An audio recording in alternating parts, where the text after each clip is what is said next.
feel much more of a sense of peace, yet a disagreeable restlessness clung to her. Exactly when the slow-burning melancholy had arrived and marked her spirit like a bruise, she couldn't remember.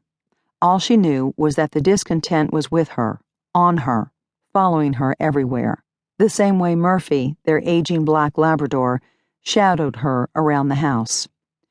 The loyal lab had joined Carissa at the hammock and was resting his chin on the sagging edge, awaiting an affirming pat or scratch on the head. "Just you and me again, isn't it, Murphy?" She tugged his ear and scratched where the old dog liked it most, beneath his collar. "Richard should be here. He should be the one lingering with me. This is a night for reminiscing over the past and dreaming about the future."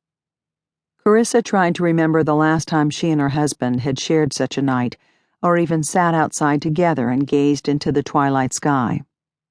What happened to those luxurious nights a few summers ago, right after their son moved out? They would take their time enjoying dinner on the patio and then together climb into this hammock made for two.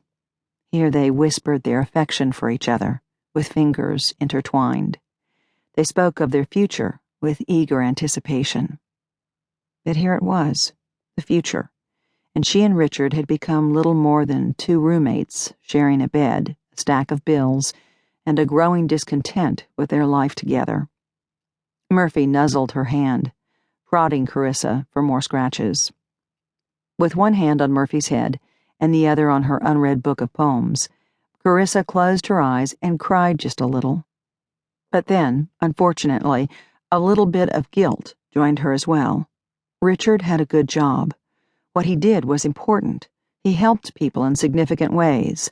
Lives were being changed.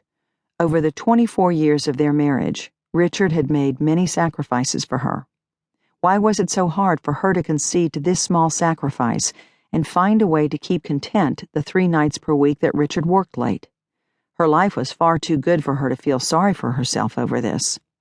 So the guilt came back to sit beside her. She knew she should be grateful for her husband and his job. Yet loneliness isn't something that can be blown away with a breeze of logic. If it could, I would have been over this months ago. Drawing in a deep breath, followed by another even slower and more consoling breath, Carissa drifted off. Lulled into a weightless half-sleep, accompanied by Murphy's calming presence and his rhythmic breathing, a dream came and rested on her. Carissa imagined she was afloat on a vast ocean, heading effortlessly to an inviting cove. Overhead, a brilliant full moon illuminated the sea. She felt safe, protected, not alone. Murphy moved, rousing Carissa from the vivid half-dream. She closed her eyes and tried to return to the soothing image of the moon on the sea, but Murphy became restless. His ears lifted and his head turned toward the house. "No, it's not your master. He won't be home for a while." Carissa tried to read the face of her watch, but the night had closed in around them. She had dozed longer than she had thought. Now it was too dark to see.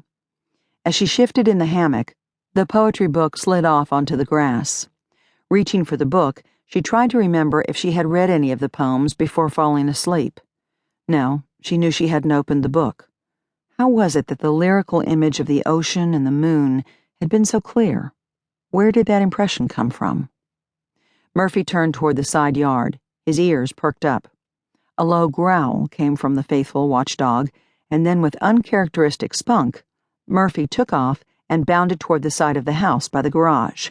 He let out a bark and then growled at the closed gate, barking in a long succession the way he used to bark at the UPS man years ago, when the dog was still young and suspicious.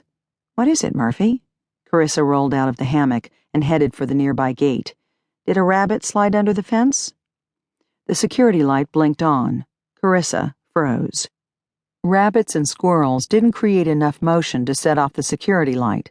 Something larger was out there, just on the other side of the unlocked gate. Then she heard it. The unmistakable sound of feet crunching through the gravel along the side of the house. Carissa lunged for Murphy's collar and pulled him with her, dashing to the back door. She yanked the rigid dog inside the house with her, quickly turning the bolt and rushing to the front door to make sure it was locked.